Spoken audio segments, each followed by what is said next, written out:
절대쌍교 고룡 원저 제55장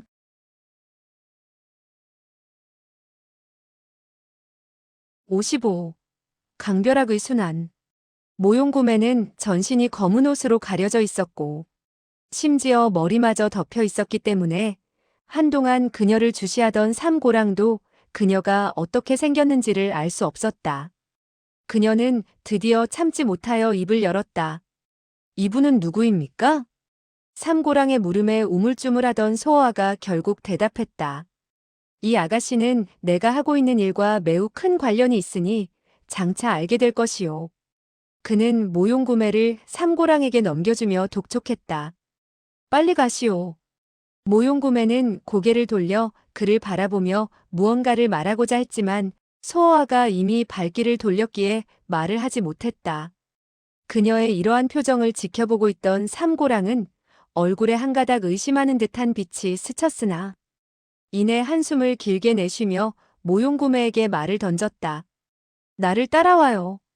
일찌감치 사당에 도착한 소어아는 아무도 오지 않았다는 것을 확인한 후 주위에다 몇 가지의 장치를 했다. 그리고는 은신하기 가장 좋은 곳을 찾아 자신의 몸을 숨겼다. 그곳은 사당의 모든 구석을 환하게 볼 수 있을 뿐만 아니라 남에게 들킬 염려도 없는 곳이었다. 소어아는 자기의 계책을 처음부터 다시금 검토했다. 진검과 남궁류는 모용구매의 쪽지를 받고 반드시 올 것이다. 강벼락도 역시 편지를 보았으니 안 올 수가 없을 것이고 진검 등 그들은 80만 양의 은을 휴대하고 있을 테고 강벼락 쪽의 사람들은 표은을 찾고자 할 테니 그들이 이곳에서 만나면 반드시 흥미진진한 장면들이 벌어질 것이다. 서로 조급하게 굴 것이니 한마디만 잘못하면 싸우게 되겠지. 설사 그들이 서로 끝까지 싸움을 하지 않는다 해도 삼고랑이 모용구매를 강벼락의 방에 데려다 놓는다면 모용 집안의 인물들이 백개심의 밀고를 듣고 그녀를 찾아낼 테니 그때 가서는 절대 강벼락을 가만 놓아두지 않을 것이다. 소어아의 이 계책은 실로 일거양득일 뿐만 아니라 일거다득에 묘안이 숨겨져 있었다.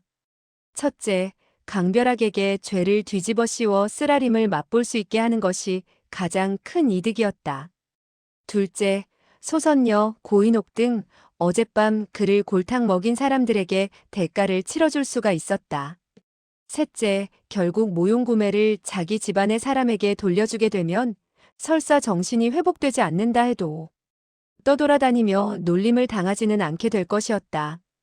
그렇게 되면 소어아로서도 걱정거리 한 가지를 덜 수 있는 이점이 있었다. 넷째, 강벼락이 이번 계책에 넘어간다면 설사 목숨을 건진다 해도 거동을 얼마쯤은 삼갈 것이고 또한 백개심 등 사람들도 함부로 일을 저지르지는 못하게 될 것이었다. 다섯째, 단신의 표은을 되찾을 가능성도 있었다. 이것은 친절을 베풀어주는 단씨 부녀에 대한 보답이 되는 셈이었다. 여섯째, 애제여명이란 칭호를 받고 있던 노영웅. 철무쌍도 이 계책으로 인하여 억울함을 씻을 수 있다. 이것이 그 불쌍한 노인을 편안히 잠들게 할 수 있는 단 한 가지의 방법이었다. 소어하는 생각을 거듭했다. 생각하면 생각할수록 자신의 계책이 추호의 빈틈도 없다고 느껴졌고 강벼락이 제 아무리 영악하다 해도 아마 이토록 교묘한 계책을 세우지는 못할 것이라고 느껴졌다. 강벼락, 진검, 남궁류, 백개심, 나고, 나삼 등 이 계책과 관련 있는 사람들은 모두 상대하기 힘든 영악한 존재들이었지만 그에게 이용을 당하는 것조차 모르고 있었다.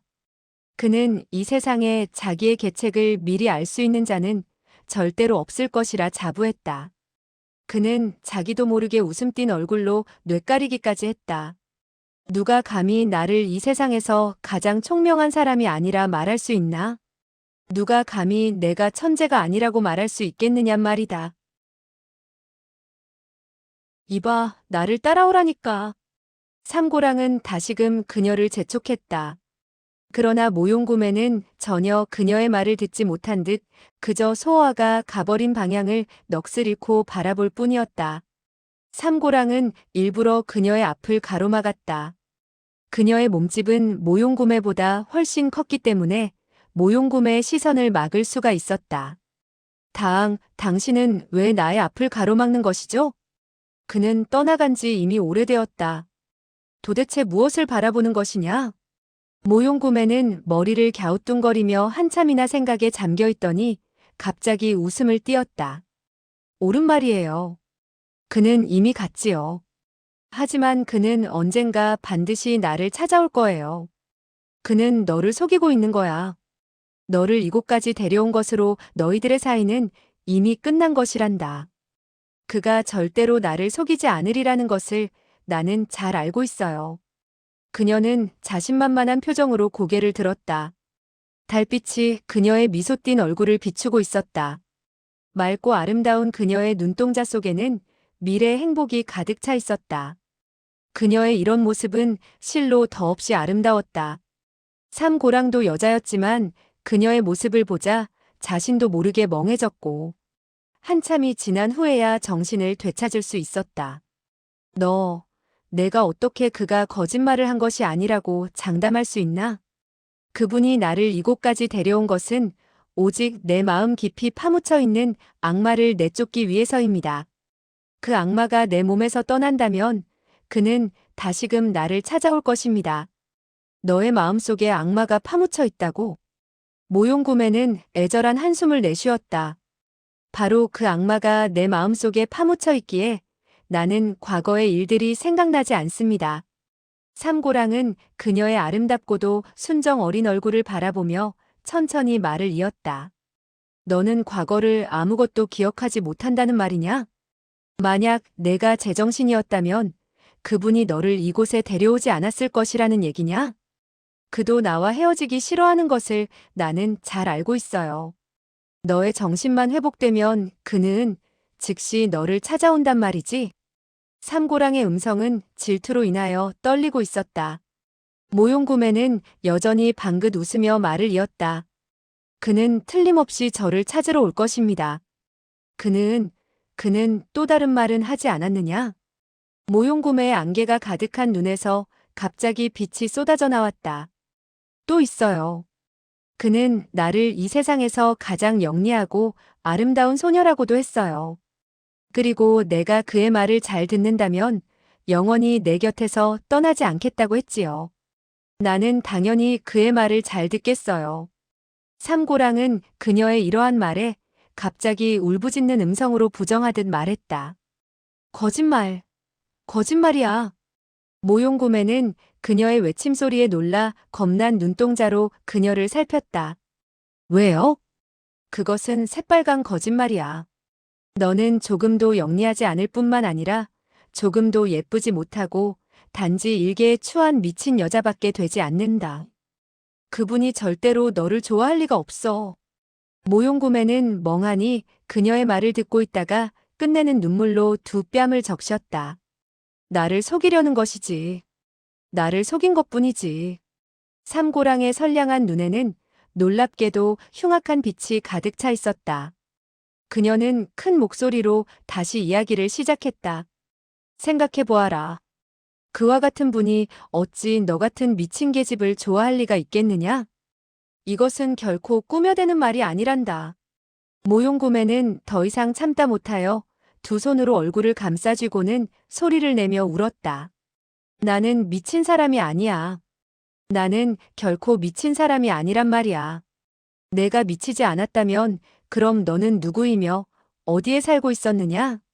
나는 아무리 애써 생각해봐도 모용구매는 머리만 쪼개질 듯 아파왔고 생각이 떠오르지 않았다. 있는 기력을 다하여 자신의 머리를 쥐어뜯던 그녀는 드디어 통곡하면서 말을 이었다. 제발 부탁이니 나에게 더 이상 묻지 마십시오. 나는 모르겠습니다. 아무것도 생각나지 않아요.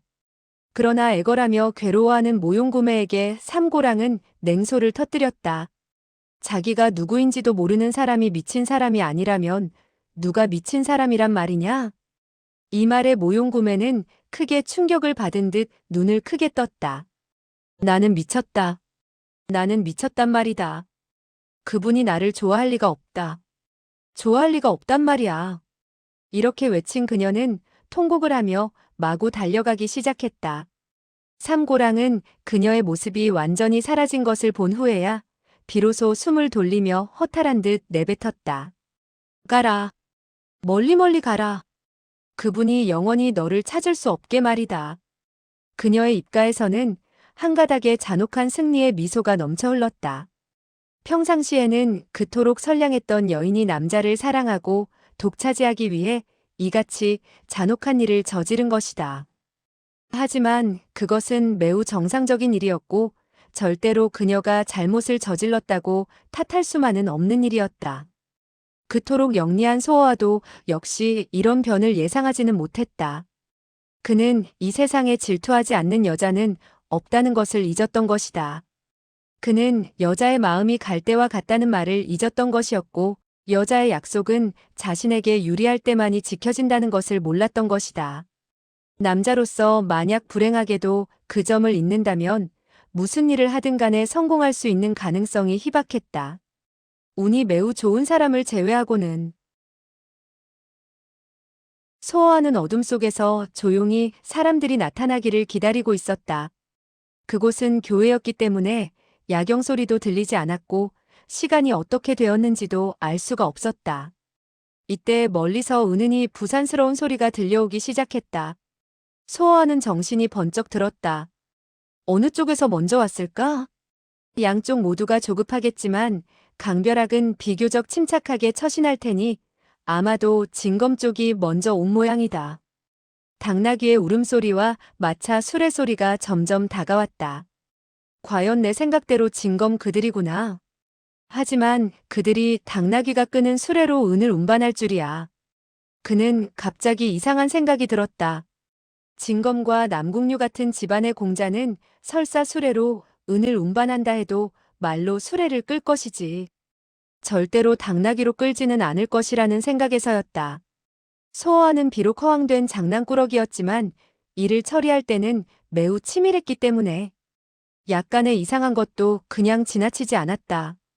그가 몇 번이나 죽음의 고비에서 벗어난 것도 결코 남보다 운이 좋아서가 아니었다. 오직 조심하는 사람만이 오래 살 수 있다는 이치를 어릴 때부터 익히고 있었던 까닭이었다. 마차가 그의 시야에 들어왔다. 그러나 그들은 진검과 남궁류 쪽도 아니었고 강벼락은 더욱 아니었다.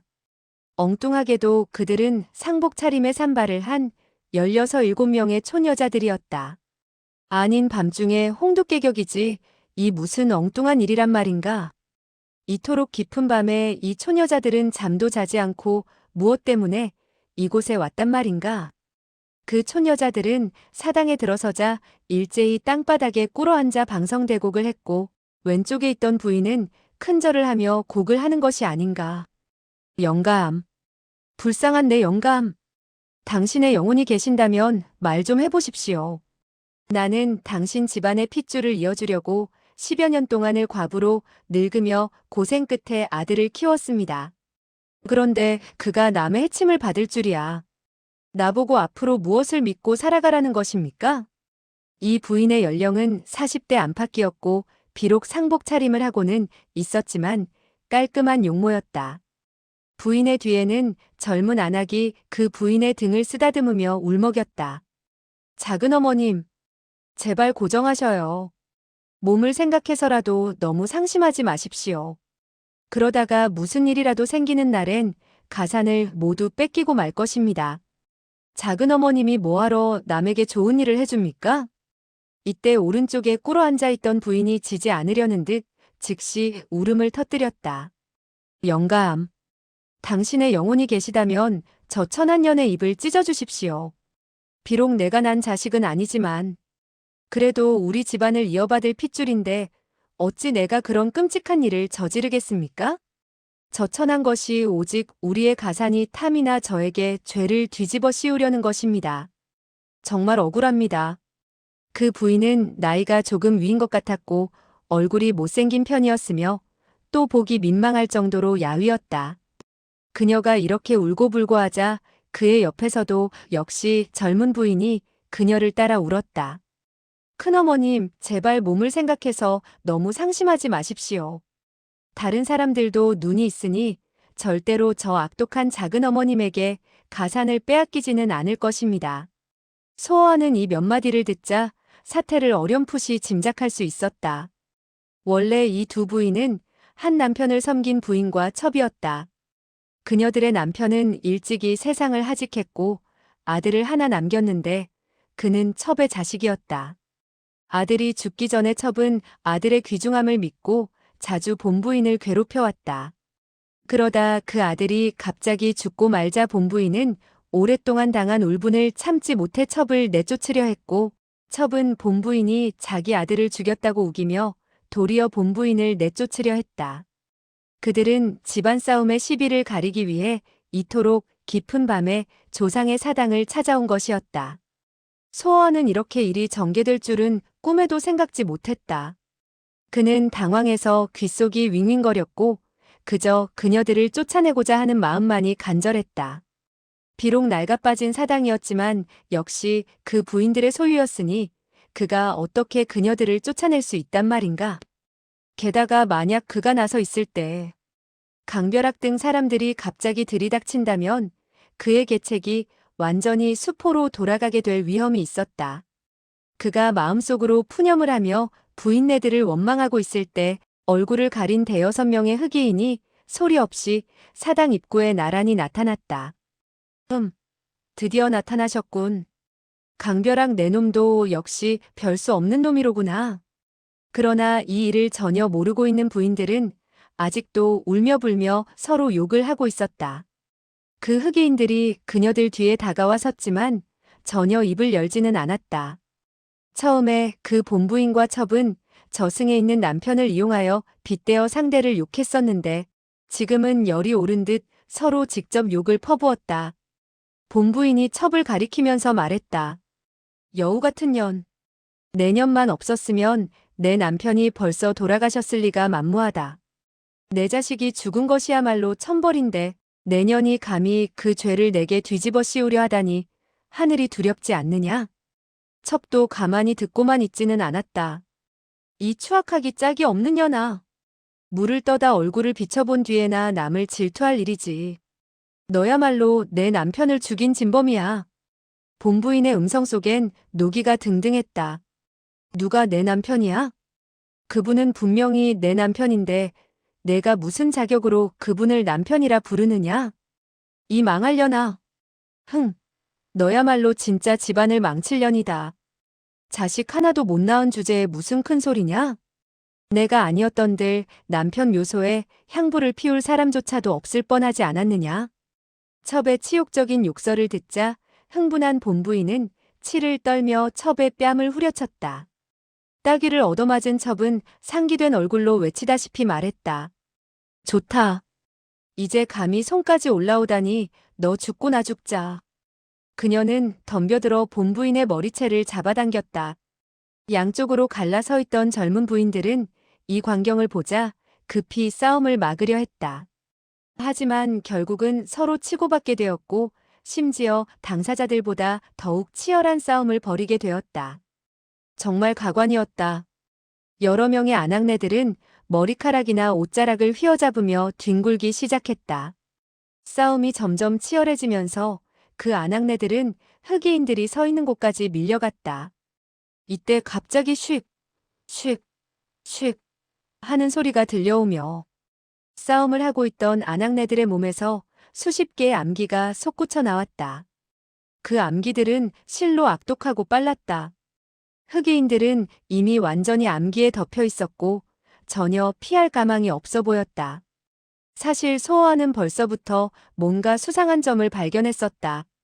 그것은 그 아낙네들이 비록 산발을 했고 얼굴의 피부도 곱지 않았지만 열 손가락이 매우 희고 곱다는 점이었다. 모용 집안의 아가씨들은 과연 만만치 않은 인물들이구나. 강벼락, 내가 오늘 제대로 걸렸구나. 그러나 흑의인들은 그것을 미리 예측하고 있었던 것 같았다. 그들은 일제히 허공에 몸을 솟구쳤다가는 검을 뽑아들고 곤두박질하며 그 아낙네들을 향하여 공격을 뿜어냈다.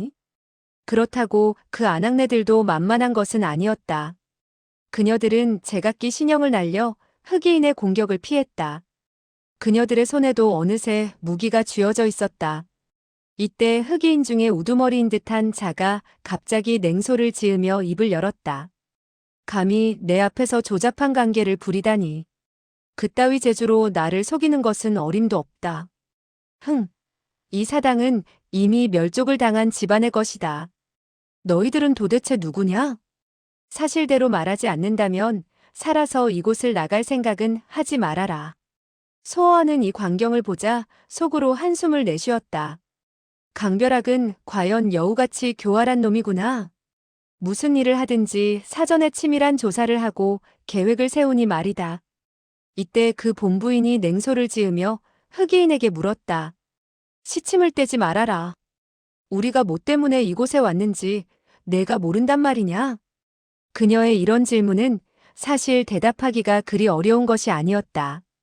하지만 그 흑이인은 극히 치밀한 머리를 가지고 있었기 때문에 가만히 대답을 망설이고 있었다. 더욱이 이 일은 막대한 표은과 강옥랑의 생사와도 관련이 있는 까닭에 그는 섣불리 응답하기가 곤란했다.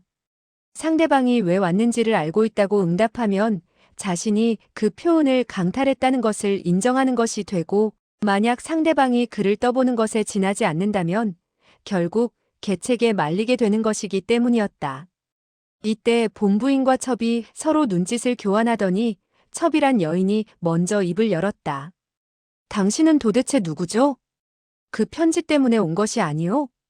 흑이인은 더 이상 망설이지 않고 냉소를 터뜨렸다. 만약 그 편지가 아니었다면 내가 뭐 때문에 깊은 밤에 이곳까지 왔겠소? 여전히 첩이 말했다. 그렇다면 당신은 그 은이 꼭 필요하겠군요. 비단 은이 필요할 뿐만 아니라 사람도 필요하오. 본부인은 얼굴색이 크게 변하며 대노했다. 은을 가진 후에도 사람을 필요로 한단 말이오? 한 가지도 놓칠 수 없소. 그 첩으로 변장한 여인도 대노한 음성으로 맞섰다. 당신은 무엇을 믿고 그렇게 건방진 것이오? 흑이인은 그녀의 말에 싸늘하게 응답했다. 손에 쥐고 있는 검을 믿고 하는 말이오. 이렇게 되자 쌍방은 모두 자기들이 찾고 있는 상대를 만났다고 생각했다. 그들은 오해가 더욱더 깊어가는 것을 모르고 있었다. 흑이인은 표은과 강옥랑을 모두 중요시하고 있었기 때문에 당연히 한 가지도 빠뜨리지 않고 되찾겠다고 했고, 그 아낙네들은 그가 은을 가진 후에도 모용구매를 되돌려주지 않을 것이라고 생각했다. 쌍방은 점점 화가 치밀었다. 한편 소어아는 자신의 계책에 도취되어 흐뭇함을 금치 못했고 그들이 빨리 싸움을 시작하기를 고대하고 있었다. 이때 첩으로 변장한 여인과 본부인으로 변장한 여인이 다시금 눈짓을 교환했다. 당신은 결코 은과 사람 중 단 한 가지도 가질 생각을 마시오. 그 원인은 우리는 전혀 은을 가지고 오지 않았고, 사람은 당신이 만약 사람이 필요하다면 우리는 당신의 생명을 앗아가겠어. 흑이인은 독한 눈빛으로 아낙네들을 쏘아보았다. 벌써 말했지만 은과 사람 중 단 한 가지도 빠져서는 안 된다. 자, 우선 은을 가지고 오너라. 그는 뒤에 있는 부하들에게 살며시 손짓을 했다. 앞에 있던 두 명이 갑자기 일격을 뿜어냈다. 도광이 번쩍거리자 마차를 끌던 당나귀가 그들이 뿜어낸 일격을 맞고 땅바닥에 쓰러졌다. 동시에 뒤에 있던 두 흑이인이 재빨리 수레에 놓여있는 관들 중 하나를 끌어당겨 땅바닥에 내팽개쳤다. 화라락 하는 소리와 함께 관에서 많은 은이 쏟아져 나왔다. 비록 밤이었지만 그 많은 은은 눈이 부시게 반짝였다. 우두머리인 그 흑이인도 엄청나게 많은 은을 보자 기쁜 듯 껄껄 웃어댔다. 벌써 말했지만 나를 속이기엔 너희들이 아직 어리다. 은을 본 그는 살기가 더욱 짙어져 갔다. 그 은이 바로 표은임은 의심할 여지가 없었다. 흑이인은 다시 살며시 손짓을 했다. 흑의 대안들은 일제히 칼을 뽑아들며 공격을 퍼부으려 했다. 바로 이때 돌연 또다시 슉, 슉, 슉 하고 바람을 가르는 예리한 소리가 연거푸 들려오며 은을 담은 관 속에서 수십 가닥의 거무스름한 빛이 흑이인들을 향하여 솟구쳐 나왔다. 관 속에 은이 담겨 있으리라는 것도 예측하기가 힘든 일이었는데 그 속에 다른 장치가 있을 줄이야 그 누구도 생각지 못하였다. 흙의 대안들은 일제히 비명을 지르며 땅바닥에 쓰러졌다. 우두머리인 흑이인은 보다 먼 곳에 서 있었고 임기응변 또한 매우 신속했기에 검광을 휘날리며 암기들을 모두 막아냈다. 그는 겨우 목숨을 건질 수 있었다. 하지만 부하가 모두 죽음을 당한 것을 보자 눈빛 속에 놀라움과 살기가 가득 찼다. 그는 대가릴성했다. 이 악독한 것들이 감히. 그 본부인으로 변장한 여인이 그의 말을 가로챘다. 당신같이 악독한 자를 상대할 때는 당연히 이런 악독한 방법을 써야지. 그렇지 않고서야 어떻게 당신을 이길 수 있단 말이냐. 그녀는 다른 아낙네들과 합세하여 흑이인을 중심으로 포위망을 좁혔다. 그와 때를 같이 해서 흑이인의 뒤에서 꽝 하는 소리와 함께 하나의 관이 산산조각이 나더니 그 속에서 한 여인이 나타났다. 그녀는 사나운 음성으로 입을 열었다. 이제 너는 또 무슨 할 말이 있느냐? 그 흑이인은 홀로 중앙에 포위되었지만 두려운 기세는 조금도 없었다. 너희들이 이토록 치밀한 계획을 세웠는지를 미처 몰랐다. 아마 내가 너희들을 너무 무시한 모양이다. 하지만 너희들은 아직 기뻐하기는 이르다. 그 관에서 나타난 사람은 몸매가 곱고 얼굴이 면사로 가려진 아름다운 아가씨였다. 그녀의 얼굴엔 비록 면사가 가려져 있었지만 소어하는 첫눈에 그녀가 바로 소선녀란 것을 알 수 있었다. 아마도 그녀가 성질이 매우 급했기 때문에 이를 그르칠까봐 관 속에 숨어있게 한 것 같았다. 그녀는 그동안 막혔던 숨이 탁 트이자 더 이상 못 참겠다는 듯 흑이인의 등을 향하여 일검을 뿜어내며 외쳤다. 잔소리 말고 어서 목숨을 바쳐라. 그 흑이인은 등에 눈이라도 달린 듯 돌아보지도 않은 채 뒤로 일검을 뿜어냈다. 그 충격으로 소선녀는 검이 손에서 벗어날 뻔했다. 소선녀는 손에 불에 댄 듯한 통증을 느꼈고 그제야 비로소 흑이인이 자기의 평생 처음 만난 강적임을 알아차리고 놀라고도 화가 치밀어 큰 소리로 외쳤다. 내 놈은 죽음을 앞두고도 감히 반항을 하겠단 말이냐?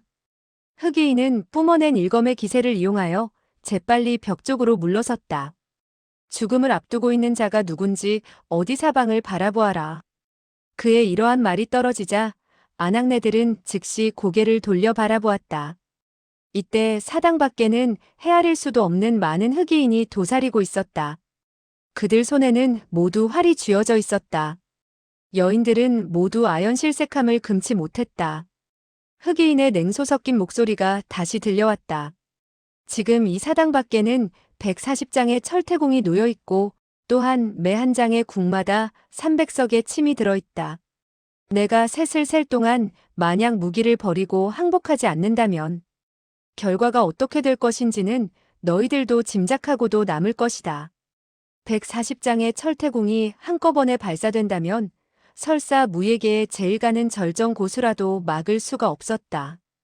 그 아낙네들도 당연히 자기 쪽에서 설사 한두 사람이 뚫고 나갈 수 있다 해도 나머지 사람들은 필히 당할 것이라고 알고 있었다. 사태가 이쯤 되자 그녀들은 한자리에 모여 소곤대며 의논을 했다. 소선녀와 그 첩으로 변장한 여인은 금방이라도 뚫고 나가려 하는 것 같았다. 하지만 그 본부인으로 변장한 여인이 그녀들의 손목을 굳게 잡는 바람에 행동을 취하지 못했다. 이윽고 옆에서 그녀들이 의논하는 것을 조용히 바라보고 있던 흑이인이 유유히 숫자를 세기 시작했다. 하나. 이때 그 본부인으로 변장한 여인이 갑자기 입을 열었다. 잠깐. 은과 사람을 모두 당신에게 주겠소. 그럼 우선 사람을. 그러나 그의 말이 채 끝나기도 전에 사당 밖에서 돌연 한 차례의 비명소리가 들려오며 몇 명의 흑이인이 땅바닥에 나동그라졌다. 본부인으로 변장한 여인이 은과 사람을 모두 주겠다는 말을 들은 소어는 그들이 계속 협상에 나간다면 필시 자기의 계책을 망치게 될 것이라 생각하고 미리 준비해둔 돌멩이들을 궁수들에게 퍼부었던 것이다. 그 바람에 엄밀하게 설치된 궁수들의 포진이 삽시간에 혼란을 일으키며 흩어져 버렸다. 사정이 급변하자 첩으로 변장한 여인은 그 틈을 놓칠세라 급히 외쳤다. 삼매, 청매, 어서 돌격해 나가자꾸나. 외침소리와 함께 그녀는 한 자루의 단검으로 흑의인을 향하여 일격을 뿜어냈다. 그녀는 단검으로 한 줄기의 검광을 휘날리며 삽시간에 강벼락을 향해 10여 초의 공격을 퍼부었다. 그녀는 비록 여자의 몸이었지만 뿜어낸 검법은 악독하고도 거센 것이었다. 무예계에서는 여자 고수도 적지 않았지만 대부분의 여자는 모두 힘이 연약한 까닭에 암기와 경공으로 이름을 떨칠 뿐이지 검과 내력은 천생의 소질로 인하여 남자보다 비교적 뒤떨어졌다. 또 몇몇 검법으로 이름을 날린 여자도 없지는 않았지만 대부분 교묘한 변화에 능숙하지.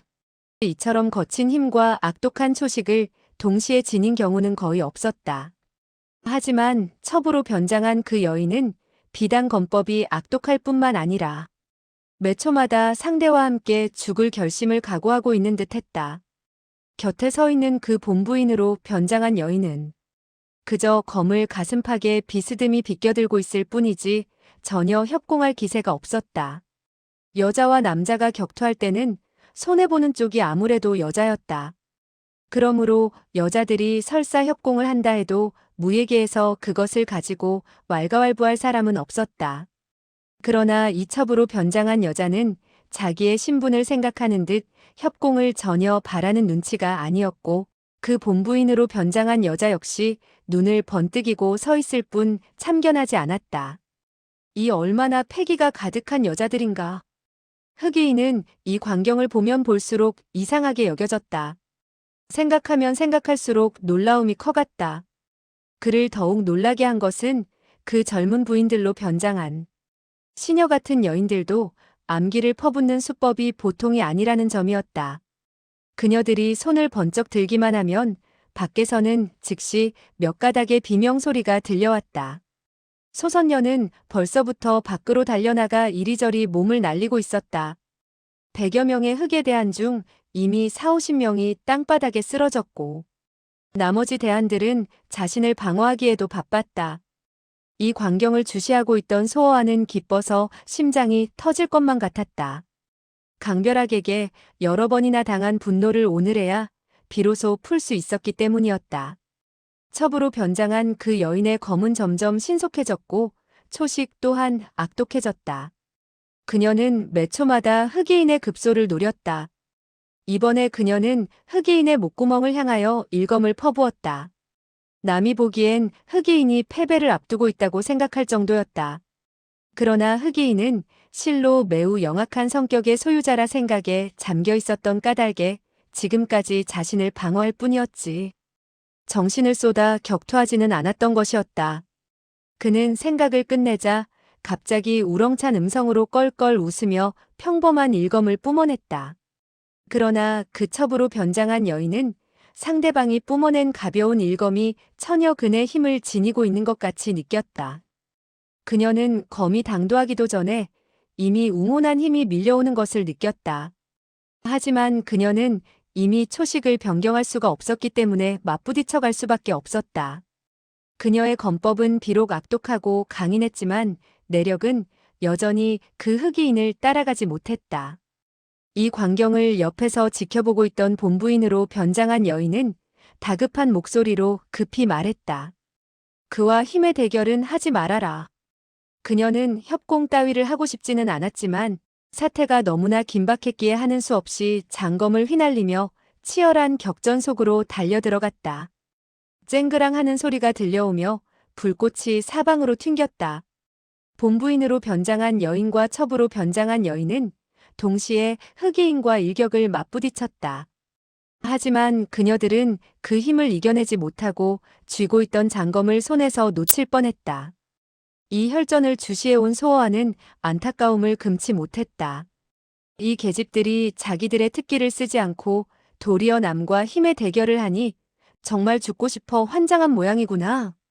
본부인으로 변장한 여인과 첩으로 변장한 여인은 흑의인의 힘에 밀려 약 2장이나 물러서 거의 벽에 부딪힐 뻔했다. 하지만 이러한 실수를 범한 그녀들은 여전히 당황하지 않고 손에 한 줌의 암기를 쥐어들었다. 모용가 아가씨들의 경신술과 암기는 무예계에서 벌써부터 알려진 것이었고, 흑의인이 만약 승리하고 싶은 생각에서 계속 공격을 퍼부어 온다면 아마 성한 몸으로 돌아가지는 못할 것이다. 흑의인은 자신의 일격이 성공하지 못한 것을 보자 즉시 공격을 멈추더니 우렁찬 음성으로 말을 걸어왔다. 오늘 밤은 아무것도 가지지 않고 이대로 떠나겠소. 그는 서서히 뒤로 후퇴해갔다. 그가 취한 이 행동은 심지어 소어에게도 의외의 일이었다. 본부인으로 변장한 여인과 첩으로 변장한 여인은 더욱 이상하게 여겼다. 흑의인은 분명 이기고 있는데 어째서 오히려 간다는 것인지 이해가 가지 않았다. 첩으로 변장한 여인이 큰 소리로 물었다. 당신은 애를 쓰며 우리를 괴롭혔는데 왜 갑자기 간다는 것이오? 지금까지는 소저가 누구인지 몰랐기에 그랬소. 만약 떠난다면 후일에 어디 가서 소저들을 찾는단 말이오. 첩으로 변장한 여인이 다그쳐 물었다. 지금은? 모용가의 소저들은 무예계의 이름을 떨쳐왔을 뿐만 아니라 가산도 있으니. 비록 오늘은 내가 원하는 물건을 얻어갈 수가 없을 망정 훗날 소저들의 덱을 찾아가서 얻으면 되지 않겠소? 첩으로 변장한 여인의 얼굴색이 크게 변했다. 당신은 이미 우리의 신분을 알았단 말이오? 모용가의 둘째 소저의 권법은 악독하고도 강인함이 천하에 알려진 사실이오. 만약 내가 그래도 소저들의 신분을 알아보지 못한다면 눈뜬 장님이오. 첩으로 변장한 여인은 그의 말을 듣자 갑자기 머리 위에서 한 주먹의 머리카락을 뽑아들며 얼굴을 가린 가면을 벗어 던졌다. 한 장의 백설같이 희고 고운 얼굴이 가면 뒤에서 나타났다. 그녀는 두 눈을 부릅뜨고 살기가 등등한 표정을 하고 있었다. 당신은 우리의 신분을 알았지만 우리는 당신의 신분을 아직도 모르고 있으니 훗날에 다시 당신을 찾을 길이 없지 않소? 그러니 우리는 당신을 보내줄 수가 없소. 이때 갑자기 한 가닥의 음성이 그녀의 말을 받았다. 그는 이제 갈 수도 없습니다. 그것은 소선녀의 음성이었다. 그녀는 지금 사당의 문을 가로막고 있었다. 뒤를 돌아본 흑의인이 그녀를 보자 갑자기 미친 듯이 껄껄 웃었다. 만약 내가 여길 빠져나갈 자신이 없었으면 방금 그런 말도 하지 않았을 것이오. 모용상은 큰 소리로 외쳤다. 어떻게 달아나나 두고 봅시다. 이 모용가의 둘째 소저는 과연 다급한 성격의 소유자였다. 조금 전에 분명히 패배를 당하고도 조금도 흑의인을 두려워하지 않고 다시 검을 휘날리며 다가갔다. 그때 쨍그랑 하는 소리가 들려오며 그 본부인으로 변장한 여인이 그녀의 앞을 가로막았다. 모용상은 자기를 막은 사람이 동생인 것을 보자 대노한 음성으로 외쳤다. 삼매, 너는 저자를 놓아줄 속셈이냐? 너는 구매를 찾고 싶지 않단 말이냐? 모용가의 삼매는 차분한 음성으로 입을 열었다. 저자는 이미 도관에 든 쥐와 같은데 서두를 필요가 없지 않아요? 모용산사는 매우 총명한 여인이었기에 모용가에서 재질이 가장 뛰어나다고 소문이 나 있었다. 그래서 모용상은 성질이 비록 급했지만 평상시엔 모용산산의 말을 매우 잘 귀 기울여 들었다. 하지만 지금은 못마땅한 듯 발을 구르며 소리쳤다. 무엇을 기다리란 말이냐? 제가 보기엔 이 일에 필시 곡절이 있을 것이에요. 곡절은 무슨 곡절이냐? 이자는 우리를 이곳까지 불러냈으니 당연히 우리가 누구란 것을 알아야 할 텐데 어째서 지금에야 비로소 우리의 신분을 알았느냐 하는 말입니다. 이상하지 않아요? 모용상은 멈칫하더니 여전히 발을 굴렀다. 그것이 뭐가 수상하단 말이냐? 그가 연극이라도 하는 것이 아니라고 누가 보증하겠나? 소선녀도 끼어들었다. 옳은 말이오. 우선 이놈을 잡아놓고 봅시다. 흑의인이 이때 갑자기 큰 소리로 외쳤다. 아가씨들께서 잠시 고정하시고 불초의 말을 조금 들어주십시오. 소저들과 나는 아마도 관계에 빠진 것 같습니다. 그러나 그의 말이 채 끝나기도 전에 또 와르르 하는 소리가 들려오며 천장을 받친 기둥 위에서 향로 하나가 흰 포목을 펼치며 떨어졌다. 그 흰 포목에는 이렇게 쓰여 있었다. 강별학, 너는 많은 악독한 일을 저질렀기에 이젠 변명할 여지가 없다. 주먹만 한 붓글씨로 쓰여 있는 그 글자는 비록 밤이었지만 확실하게 볼 수가 있었다. 이것들을 본 모용 집안의 소저들과 소선녀는 모두 깜짝 놀랐다. 모용상은 놀라움이 가득한 음성을 발했다. 당신이 강별학이오? 흑이인의 눈에 놀라움과 당황함이 나타났다. 그는 역시 자기가 남의 계교에 당했다는 것을 알아차렸다. 상대가 누구인 줄도 모르게 말이다. 이 계략을 세운 놈이 누구인지는 모르지만 나를 당하게 할 수 있을 정도니 참으로 무서운 지혜를 가진 놈이로구나. 이토록 무서운 자가 암암리에 나를 노리고 있으니 설사 오늘은 내가 이곳을 빠져나간다 해도 앞으로 편히 살 생각을 말아야겠구나. 이렇게 생각한 그는 등뼈가 오싹해 옴을 느꼈다. 그는 매우 영악한 사람이라 남이 한 가지 일을 생각해낼 때 그는 10가지 일을 생각할 수 있었다. 그러나 어떤 때는 그 점이 도리어 그에게 화를 안겨주었다. 그것은 그가 생각에 잠겨있기 때문에 대답을 종종 잊기 때문이었다. 모용상은 그가 응답하지 않는 것을 보고 냉소를 터뜨렸다. 당당한 강남대엽께서 그런 일을 저지를 줄이야 미처 생각하지 못했소. 흑이인이 응답을 하기도 전에 또다시 한 차례 와르르 하는 소리가 들려오며 향로 하나가 또다시 천장에 위치한 기둥에서 떨어져 내려왔다. 그 향로도 흰 포목에 매달려 있었다. 거기에도 주먹만 한 글씨가 쓰여 있었다. 강별학, 내가 숨긴 사람을 이미 찾아냈으니 더 이상 무슨 할 말이 있겠느냐? 그 흰 포목은 물론 소어아가 미리 장치했던 것이었다. 모용산산의 말이 점점 이상해져 가는 것을 듣자 그대로 나가다간 자기의 걸작이 망쳐질까봐 재빨리 그 장치를 가동시켰던 것이다. 그렇게 한 것은 시간을 연장하려는 목적이었다. 그는 진검 등 사람들이 강별학의 방에서 모용구매를 찾아내 이곳까지 데려오기만 하면 강별학은 설사 100개의 입이 달렸다고 해도 변명할 여지가 없을 것이라 아울러 생각했다. 그의 계략은 정의 만무일실이라 할 수 있었다. 하지만 그는 꿈에도 그 일이 뒤틀리게 되리라고는 생각지 못했다.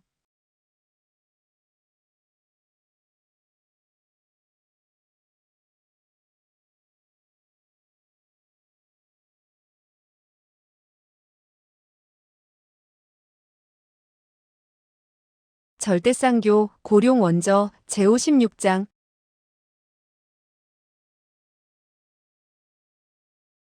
56. 의외의 사태. 포목이 떨어지자 심지어 모용산산마저 약간 품고 있던 의심을 버렸다. 소선녀와 모용상은 더욱 얼굴에 살기를 띠며 당장이라도 강별학을 죽일 듯한 기세였다. 그러나 흑이인은 여전히 자기가 강별학이라고 인정하지도 않았고 그렇다고 부인하지도 않았다. 그는 마치 죽은 듯이 잠잠하기만 했다. 그러나 그의 눈은 상대방 손에 들려있는 장검을 주시하고 있었다. 만약 예사 사람이었다면 지금쯤 필시 큰 소리로 열띤 변명을 했겠지만 그는 결코 변명하지 않았다. 그것은 그가 남보다 뛰어나서 그렇게 태어난 것이 아니라 설사 자기가 변명한다 해도 믿어줄 사람이 없음을 알고 있는 까닭에 해명을 하지 않았던 것이다. 그 자신 역시 치밀한 계획으로 많은 사람을 공경에 몰아넣고 그들로 하여금 변명을 하지 못하도록 했었던 까닭에 자신의 입장을 누구보다 잘 알았다. 또한 그는 변명하려 해도 어디서부터 해명해야 좋을지 몰랐다. 지금 그들의 관계는 실로 복잡하고도 미묘했다. 이 세상에서 소어아를 제외하고는 그들의 관계를 확실히 해명할 수 있는 자는 아무도 없었다. 그러니 변명은 더욱 불가능했다. 그가 여전히 응답하지 않는 것을 보고 모용상은 두 눈을 부릅뜨며 모용산산에게 눈길을 돌려 물었다. 삼매, 너는 지금도 할 말이 있느냐? 우선 저자를 반항 못하게 잡고 보아요. 소선녀는 그녀의 이런 말을 기다리고나 있었다는 듯 그녀의 말이 떨어지자마자 재빨리 손에 쥐고 있던 장검으로 일격을 뿜어냈다. 그녀의 검법은 신속하고 날카로운 반면 모용쌍의 검법은 악독하고 거셌다. 모용산산의 검법은 비록 소선녀보다 신속하지도 못했고 모용쌍보다 악독하지도 못했지만 눈만은 매우 날카로웠고 정신 또한 맑았기에 뿜어낸 매 일것마다 깨끗하여 상대방이 반드시 막아야만 했다. 이들 세 사람의 장검은 모두 만만치 않았다. 그녀들은 어릴 때부터 같이 자라왔고 또한 같이 무공과 검법을 연마했던 까닭에 초식의 배합은 물 셀 틈 없었다. 이렇게 되자 흑의인의 무공이 비록 고강하고 뛰어났지만 과히 상대하기가 어려웠다. 그녀들의 공세를 몇 초 막던 그는 갑자기 검법을 격렬하게 변경했다. 그것은 그가 진격으로 후퇴하려는 작전이었다. 쉽게 말해서 그녀들로 하여금 공세를 조금 늦추게 하고 도망가려는 방법이었다. 그녀들은 모두 격투의 경력이 많아 그가 갑자기 검법을 변경하는 것을 보자 이미 그의 속셈을 알아차렸다. 이렇게 되자 그는 자승자박에 빠지고 말았다. 왜냐하면 그가 도망가려 하자 그녀들이 더욱 그가 비밀을 숨기고 있다고 생각하게 되었고 소선녀와 모용쌍은 점점 목숨을 걸고 그에게 덮쳐갔기 때문이다. 시간은 점점 흘러갔고 흑의인의 이마에서는 땀방울이 솟아나 흑두건을 적셨다. 그는 그제야 비로소 천하에 이름을 떨친 모용가의 자매들이 결코 만만치 않은 상대라는 것을 느꼈다. 그러나 모용 자매의 진실한 장점은 검법이 아니고 암기와 경공에 있었다. 다만 그녀들이 아직까지 사용하지 않은 것은 그가 도망갈까봐 방어에만 급급했기 때문에 뿜어내지 못했던 것이다. 이때 휙 하는 소리가 들려오자 모용산사는 이미 분하분류라는 일초로 흑의인의 얼굴을 향해 덮쳐갔다. 그러나 그는 검광이 그칠 줄 모르게 현란했기 때문에 허초인지 실초인지 분간할 수가 없었다. 사실 그녀의 이 초식은 적을 상하고자 하는 목적은 아니었으며 다만 상대방의 시선을 집중시키기 위해서였다. 그리고 소선녀와 모용쌍에게 좋은 공격의 기회를 만들어주어 그를 붙잡고자 함이었다. 그러나 흑의인은 재빨리 이 초식을 피해냈으며 동시에 검을 위로 뻗쳐냈다. 과연 그는 역시 고강한 고수임에는 틀림이 없었다. 그러나 소선녀와 모용쌍은 마치 그가 이럴 줄 알았다는 듯 검을 서로 엇갈리며 허공에 무지갯빛을 발하였다. 그녀들은 좌우로 나누어 검을 뿜어냈던 것이다. 그녀들이 사용한 이 초식들은 별로 신기하고 교묘한 것은 아니었지만 두 개의 검이 배합된 지금 실로 더없이 거센 위력을 발휘하였다. 이리하여 그녀들은 흑의인의 사방을 완전히 봉쇄하였다. 그는 죽음을 앞둔 일보 직전의 하루살이 같았다. 그러나 흑의인은 모용산산의 일격을 막은 후 갑자기 손에 쥐고 있던 장검을 버렸다. 그리고는 번개를 잡을 듯한 속도로 몸을 솟구쳐 모용산산의 손목을 낚아챘다. 이 1초의 변화는 실로 위험천만한 것이었고 아울러 완전 무결에 가까운 교묘함도 곁들어 있었다. 그와 같은 사람 외에는 생각해낼 수 없는 초식이었다. 심지어 소어마저 갈채를 터뜨릴 뻔하였다. 모용산사는 그가 검을 버리고 자신의 손목을 낚아챌 줄은 미처 생각하지 못했고 그녀가 그 점을 발견했을 땐 이미 손목이 그에게 잡혀 있었으며 그의 몸 또한 자신의 품 안으로 달려옴을 발견할 수 있었다. 흑의인은 곧 남은 한쪽 손으로 그녀의 목을 살며시 누르며 사나운 음성으로 입을 열었다. 너희들이 이 계집애의 생명을 살리고 싶으냐? 이때 흑의인의 등은 완전히 소선녀와 모용쌍의 공격권 내로 들어와 있었다. 언제라도 그의 등에다 쥐고 있는 장검을 꽂을 수 있었다. 그렇건만 모용산산의 생명이 그의 소나기에 쥐어 있는 지금 그녀들은 그저 장검으로 흑의인을 겨누고 있을 뿐 감히 섣부른 행동을 취하지는 못했다. 그녀들이 검을 움직이기만 하면 모용산산은 즉시 목숨을 잃을 위기에 처해 있었으니 말이다. 그렇다고 흑의인도 감히 경거망동을 하지는 못했다. 모용쌍은 이때 안타까움이 가득한 음성으로 입을 열었다. 빨리 내 동생을 놓아주어라. 그렇지 않는다면 이 검이 심장에 박힐 것이다. 흑이인은 그녀의 이러한 말을 듣고도 여전히 태연한 표정으로 냉소만을 터뜨렸다. 너희들이 이 검을 거두지 않으면 내가 먼저 이 계집을 죽이겠다. 당신이 먼저 놓아요.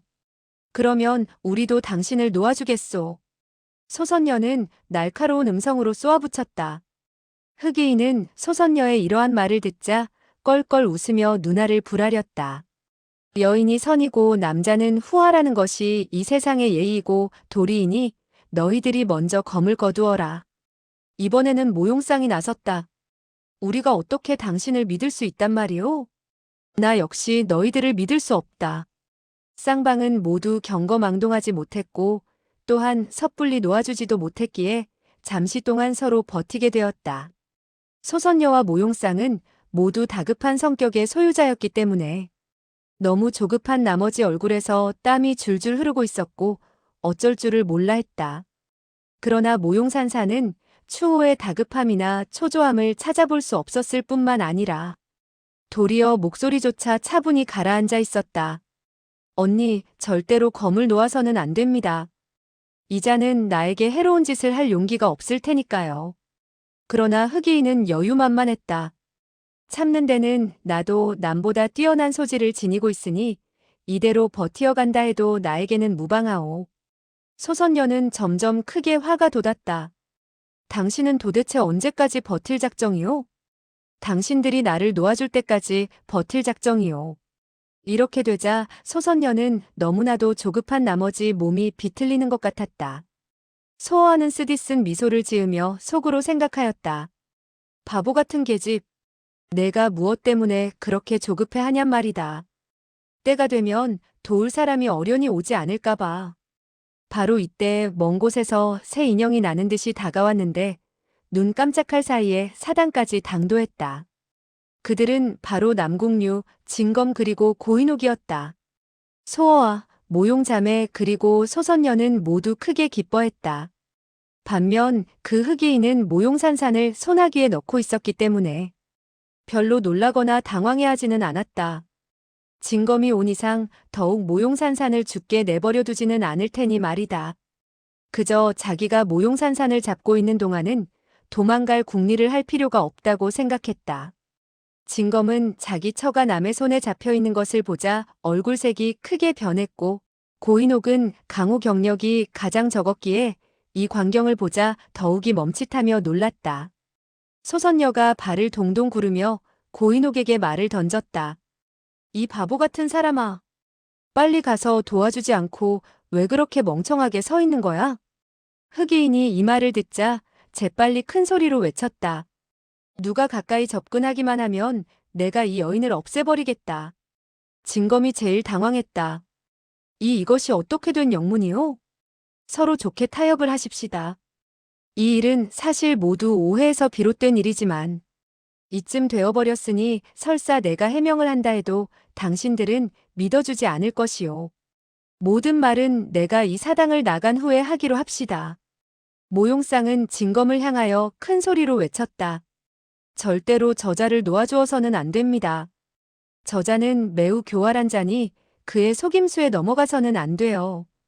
이때 남궁류는 포목 위에 쓰인 글자를 발견하고 놀라움이 가득한 음성으로 흑인을 향해 말했다. 각하께서는 정말 강대엽입니까? 흑인은 그저 할 뿐 아무 대답도 하지 않았다. 소선녀가 다시 큰 소리로 외쳤다. 대엽은 무슨 놈의 말라비틀어질 대엽이오? 이자가 바로 강벼락입니다. 모용산산이 초조한 음성으로 한마디 거들었다. 제 걱정 마시고 구매를 찾으셔요. 남궁류가 한숨을 쉬며 안타까운 듯 말을 했다. 우리들이 조금 전에 강대엽이 거처를 찾아봤지만 소어하는 이 말을 듣자 즉시 어딘가 일이 잘못됐다는 것을 깨달았다. 그들이 만약 강벼락의 거처에서 모용구매를 찾았다면 절대로 이토록 겸손하게 그를 대엽이라 부르지는 않을 것이다. 모용산산도 매우 조급하게 알고 싶은 듯 다그쳐 물었다. 구매가 그곳에 없단 말이지요? 모용산산의 물음에 진검은 그녀에게 소리쳤다. 구매만 걱정하지 말고 우선 당신 자신의 남궁류가 쓰디쓴 미소를 지으며 그의 말을 중단시켰다. 구매는 강대엽이 거처에 있지 않았습니다. 우리들은 어쩌면 모두 어떤 자에게 놀림을 받았을 뿐인지도 모릅니다. 이 말을 들은 소어아는 깜짝 놀랐다. 그는 하마터면 숨어있던 곳에서 뛰쳐나올 뻔했다. 도대체 이 일이 어찌 된 것일까? 모용구매가 어째서 그곳에 없단 말인가? 혹시 이 녀석들이 집을 잘못 찾은 것이 아닐까? 그가 이렇게 혼란에 빠져 있을 때 다시 진검의 말소리가 들려왔다. 우리들이 방금 화무결 화공자와 철심난 철소저도 만나봤는데 그들의 말에 의하면 구매는 오래전에 실종된 것이지 절대로 강대엽과는 관련이 없을 것이라고 했습니다. 남궁류가 그의 말을 이어받았다. 화 공자께서 또한 이 일은 필시 무슨 곡절이 있는 것 같다고 하며 우리에게 여간 조심해서는 안 된다고 일러주었지요. 그리고 만약 철소저의 병세가 완전히 완쾌되기만 했다면 당장이라도 와보았을 것이라고 했습니다. 모용상은 맥이 풀린 듯 고개를 숙인 채 멍하니 서 있었다. 소선녀가 한마디 중얼거렸다. 설마 철심난도 강벼락과 한편이 되어 우리를 속이지는 않겠지. 모용산산이 한숨을 내쉬며 입을 열었다. 나는 벌써부터 이 일은 어떤 곡절이 있을 것이라 생각했어요. 생각해보세요. 만약 강대엽께서 정말 그 은이 탐났다면 구태여 자신이 이곳까지 올 필요가 있었겠습니까? 설사 그 자신이 이곳에 왔다 해도 우리를 몰라볼 리가 만무하지 않겠어요? 더구나 그는 구매를 숨기려면 다른 곳도 많은데 무엇하러 자신의 거처에 숨긴단 말입니까? 문제점들은 사실 누구나 생각해낼 수 있는 것들이었다. 그러나 남궁류와 진검이 강별하게 거처에서 모용구매를 찾아냈다면 또 이렇게 생각하는 사람도 없었을 것이다. 진검이 발을 굴렀다. 당신은 벌써부터 의심을 품고 있었으면서도 왜 강대엽과 싸움을 벌였던 것이오? 그는 흑의인이 놓아줄 기세가 없는 것을 보고 당연히 자기 처를 탓할 수밖에 없었다. 모용상은 억울하다는 듯 입을 열었다. 그가 강대엽께서 단 한마디도 하지 않으니 우리가 어떻게 오해란 것을 알겠어요? 침묵만 지키던 흑의인은 그제야 껄껄 웃으며 말을 꺼냈다. 조금 전에 설사 불초가 해명한다 해도 소적께서 불초의 말을 믿어줄 수 있었단 말이오? 모용산사는 눈알을 굴리며 갑자기 흑의인에게 물었다. 그런데 귀하가 정말 강벼락 강대엽입니까? 이 한마디가 떨어지자 다른 사람들은 다시금 의심을 품게 되었다. 이때 흑의인은 모용산산의 목을 누르고 있던 손을 천천히 걷어올리며 입을 열었다.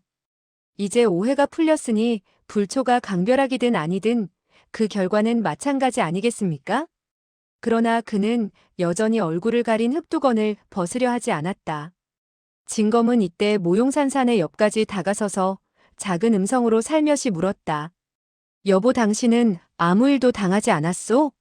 모용산산은 웃음 띤 얼굴로 남편의 손을 잡는 한편 두 눈은 유심히 흑의인을 지켜보았다. 저희들이 강대엽님인 줄 모르고 이렇게 많은 강대엽님의 부하를 죽였으니 참으로 100번 죽어 마땅합니다. 오직 강대엽님의 처벌을 바랄 뿐이에요. 그녀는 일부러 강대엽이란 세 글자를 매우 힘주어 불렀고 또한 연거푸 3번이나 그것을 강조해서 말했다. 그러나 흑의인은 여전히 부인하지도 긍정하지도 않았다.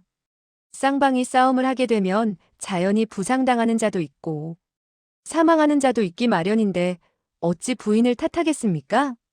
오직 암암리에 우리에게 골탕을 먹인 자를 정말 용서할 수 없습니다. 그의 날카로운 눈동자가 갑자기 소어아가 숨어있는 곳으로 돌려졌다. 곧이어 다른 사람들의 눈길도 일제히 그의 시선을 따라 그곳으로 향했다. 모용상이 먼저 큰 소리로 외쳤다. 옳은 말씀이오. 그런 사람은 절대로 살려두어서는 안 됩니다. 소선녀도 원한이 가득한 음성으로 말했다. 만약 그런 자가 나에게 잡힌다면 나는 먼저 그의 팔다리를 분질러 놓고 그에게 왜 이렇게 악독한 계책을 꾸몄는가를 물어보겠습니다. 그러나 흑의인은 웬일인지 냉소만을 터뜨렸다. 소저에게 그런 수고를 끼쳐드리지는 않겠습니다. 불초 자신부터 그를 놓아줄 수 없으니 말이오.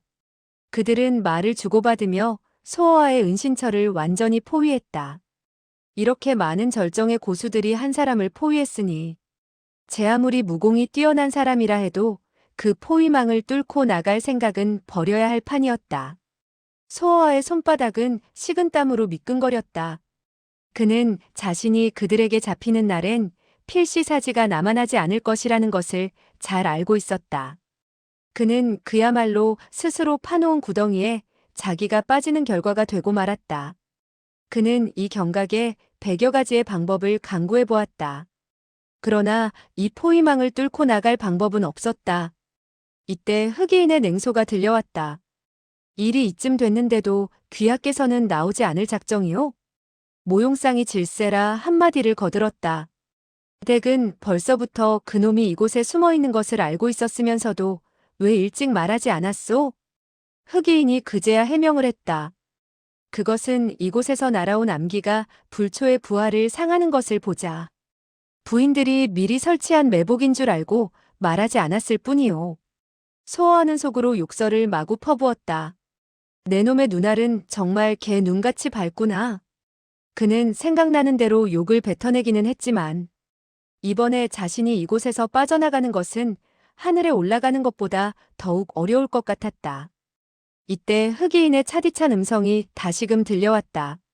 친구께서 그래도 나오지 않는다면 불초가 활을 쏘라고 명령하겠소. 모용상은 이때 갑자기 옆에 서 있던 흑의 대한의 손에서 화살을 뺏어들고 큰 소리로 소리쳤다. 모용 집안의 활솜씨를 맛보아라. 소어하는 전에 모용상의 침실을 구경했을 때 그녀가 이미 활에 대하여 뛰어난 솜씨를 지니고 있다는 것을 알고 있었다. 그렇다고 그는 앉아서 당하고만 있을 수는 없다고 생각했다. 죽든 살든 간에 갈 때까지 가보자는 속셈이었다. 그가 이러한 생각을 하고 있을 때 갑자기 여인의 깔깔거리는 웃음소리와 말하는 소리가 동시에 들려왔다. 호호! 이곳은 참으로 번잡하군요. 혹시 무슨 재미난 구경거리라도 발생했단 말이오? 이 말을 들은 사당에 있던 모든 사람들은 일제히 고개를 돌렸다. 산발을 하고 바보같이 깔깔 웃으며 유령처럼 서 있는 여인은 모용구매가 아니고 누구란 말인가? 모용구매는 도대체 어디 갔었단 말이냐?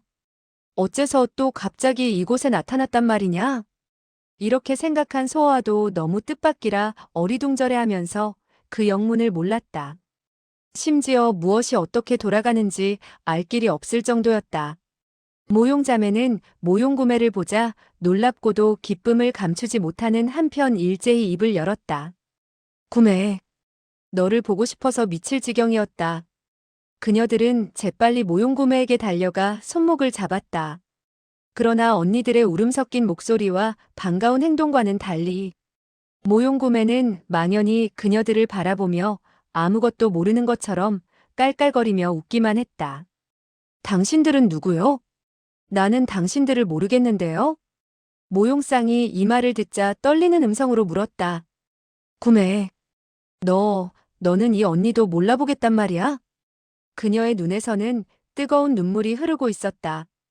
모용산산도 눈물이 가득한 얼굴로 안타까운 듯 입을 열었다. 구매. 너는 어쩌다가 이 모양으로 되었단 말이냐? 모용구매는 그저 망연히 그녀를 바라볼 뿐 더 이상 아무런 대꾸도 하지 않았다. 그 모습을 보고 있던 고인옥은 드디어 참지 못하고 그녀에게 다가가 떨리는 음성으로 물었다. 구매. 나는 알겠느냐? 소선녀도 발을 굴렀다. 구매는 자기의 언니들도 알아보지 못했는데 하물며 당신을 어떻게 알아본단 말이에요? 소선녀의 말을 듣고 고인옥은 고개를 숙였다. 그의 눈에는 눈물이 그렁그렁 맺혀 땅바닥에 떨어졌다. 진검과 남궁류의 얼굴에도 비통함이 가득 서려 있었다. 이때 남궁류가 한숨을 쉬며 입을 열었다. 구매는 아마 어떤 큰 자극을 받고 이렇게 된 모양이니 집으로 데려가서 안정시키고 한동안 요양시킨다면 차차 나을 것입니다. 모용상이 울분을 참지 못하고 터뜨렸다. 누가 얘를 이렇게 만들었느냐? 누구냔 말이다. 이 말을 듣고 있던 소선녀도 울음이 복받쳤다. 구매는 죽은 소어아가 돌연 부활한 것을 보고 너무도 놀란 나머지 이 모양이 된 거예요.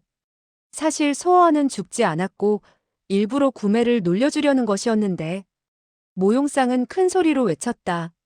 소어아가 누구냐?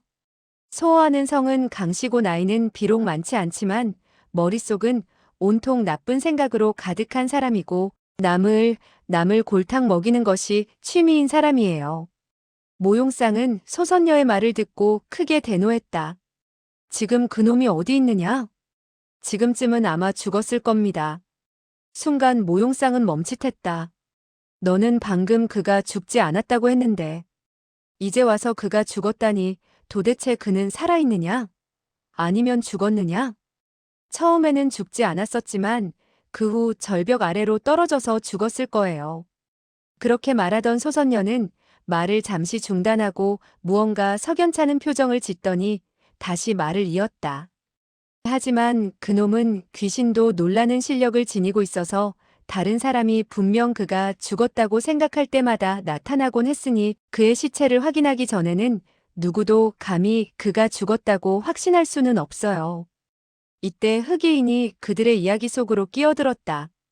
그놈은 아직 죽지 않았습니다. 소선녀가 그의 말을 재빨리 받으며 쳐다보았다.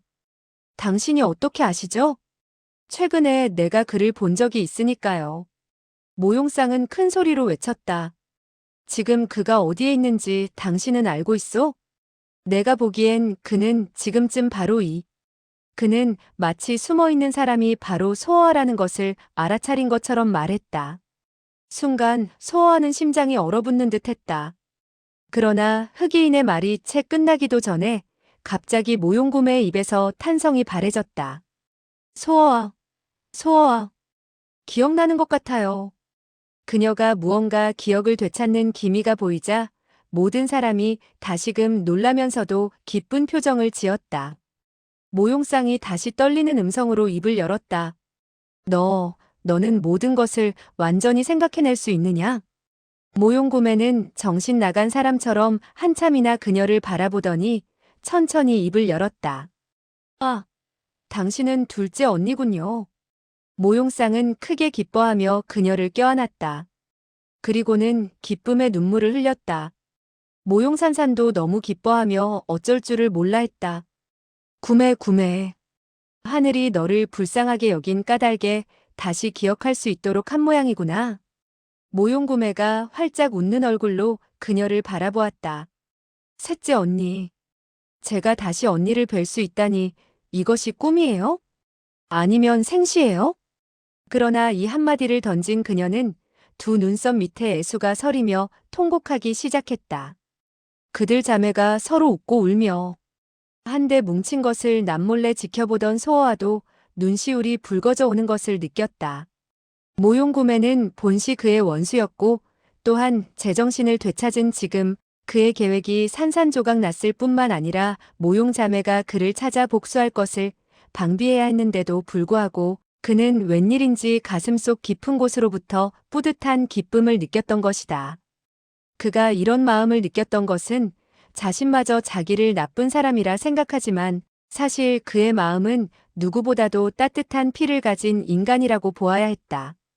이때 그 흑의인이 갑자기 한숨을 내쉬며 희비가 교차되는 현상 속으로 끼어들었다.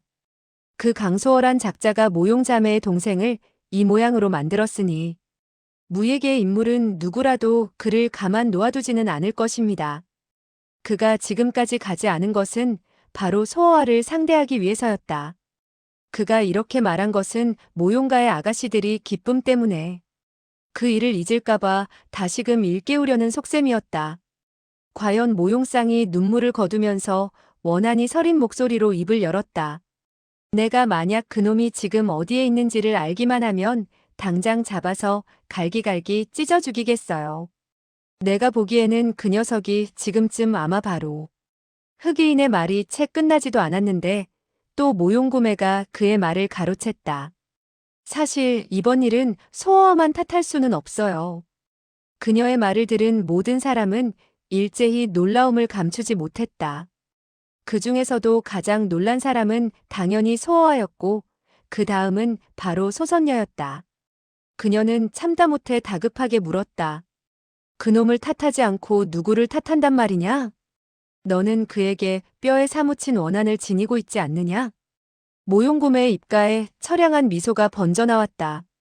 나는 그가 죽음에서 부활한 것을 보고 그 당시에는 매우 놀라고 심지어 정신마저 조금 이상해졌지만 얼마 안 되어 점점 맑은 정신을 되찾았어요. 모용상은 이해가 안 간다는 표정을 지으며 물어왔다. 그렇게 일찍 정신을 되찾았으면 왜 우리를 알아보지 못했단 말이냐? 그건 다른 사람이 해를 가했기 때문이에요. 그놈이 누군데? 바로 강벼락이에요. 그녀가 원한에 서린 듯 이렇게 내뱉자 소어와마저 어리둥절해졌다. 강벼락이 왜 그녀에게 해를 가했을까? 만약 강벼락이 그녀에게 해를 가했다면 그녀가 맑은 정신을 차린 것을 보고 벌써 도망가야 했을 텐데. 왜 지금까지 이곳에 남아있단 말이냐? 혹시 그가 죽고 싶어서 환장이라도 했단 말인가? 소어아가 이렇게 생각하고 있는 동안 모용구매는 다시금 말을 이었다. 그놈은 제가 맑은 정신을 되찾은 것을 보고 다시 미혼약으로 저의 정신을 흐리게 하고 저의 정조를 빼앗으려 했어요. 오직 모용가의 사위가 되기 위해서 말해요. 그는 매일같이 저를 괴롭혀 왔는데 조금 전에야 비로소 저에게 도망갈 기회가 생겨 이렇게 빠져나온 거예요. 그들은 조금 전만 하더라도 강벼락이 억울함을 당했다고 생각했지만 이제는 친히 모용구매의 입에서 이런 말을 들었으니 당연히 믿지 않을 리가 만무했다. 이리하여 모용상은 노여움이 가득한 음성으로 흑의인을 향해 소리쳤다. 강벼락, 내 이 흉악하고도 악당 같은 놈아. 우리가 하마터면 너의 속임수에 넘어갈 뻔했구나. 남궁류도 웬만하면 큰 소리를 안 냈는데 이번에는 크게 노해 있었다. 원래 구매가 스스로 도망 나왔구나. 어쩐지 우리가 조금 전에 강벼락의 거처를 뒤졌을 때 찾지 못했지. 다행히 하느님의 도움으로 구매를 이곳으로 보냈으니 이것은 정의 하늘의 뜻이다. 그의 이러한 외침 속에 그들은 흑의인을 완전히 포위했다. 이 광경을 지켜보고 있던 소어와는 정이 놀랍고도 기뻤지만 어떻게 된 영문인지 몰랐다. 일이 이렇게 확대될 줄이야. 모용구매가 그런 말을 할 줄이야. 소어아가 설사천하에서 제일 가는 총명한 사람이라 해도 이것이 어떻게 된 영문인지는 모를 것이다. 이때 모용상이 큰 소리로 호통쳤다. 강벼락, 내 놈은 또 무슨 할 말이 있느냐? 그러나 그 흑의인은 또다시 호탕하게 껄껄 웃으며 한 걸음 나섰다.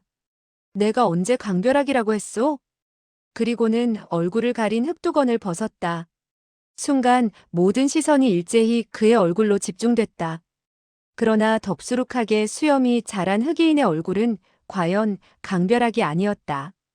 남궁류 등 사람들은 모두 강벼락을 본 적이 있기 때문에 그것이 강벼락의 얼굴이 아니라는 것을 알아차릴 수 있었고 그들은 얼이 빠진 듯 망연자실했다. 당신은 도대체 누구요? 모용상이 물었다. 모용산산도 의아심이 가득한 음성으로 물어왔다. 만약 당신이 강벼락이 아니라면 진짜 강벼락은 어디에 있단 말이오? 강벼락은 바로 이곳에 있어. 그 흑의인은 갑자기 소어아가 숨어있는 곳을 향하여 달려가며 큰 소리로 외쳤다. 강벼락, 내 놈이 그래도 나오지 않겠느냐? 이러한 외침소리와 함께 그는 번개같이 신속한 일격을 뿜어냈다.